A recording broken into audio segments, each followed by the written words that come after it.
Amid the reported shortage of funding, refugees in Uganda are facing acute food crisis due to aid cut from international donors. This prevailing situation has left families in deteriorating condition, with many of them struggling for survival. Here's more details of that in this report.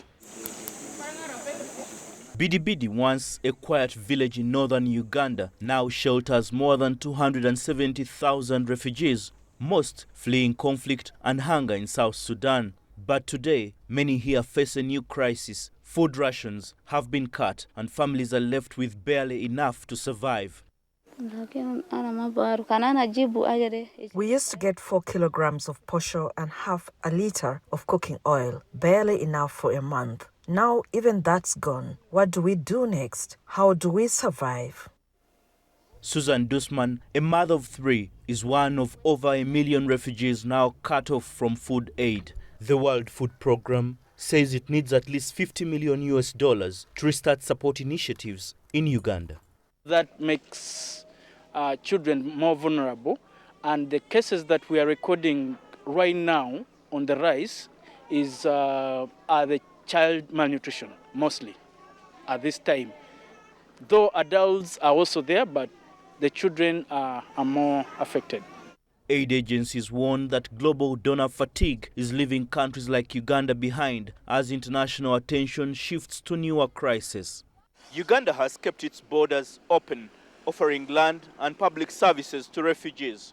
But with donor funding drying up, officials say the country cannot carry the burden alone. More than 60,000 new refugees have arrived in just 3 months, increasing the pressure on already stretched health services and schools. It's fueling crime. In other words, some refugees are now are forced to go and steal from the neighbors and so on, then violence erupts.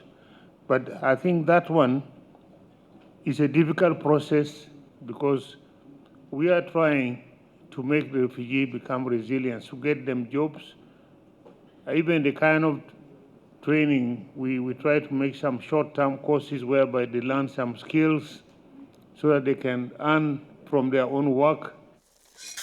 Uganda's refugee policy has long been praised as one of the most generous in the world. But with no end in sight to conflicts in South Sudan or DR Congo, the challenge now is not just feeding 1 million people today, but preventing an even larger crisis tomorrow.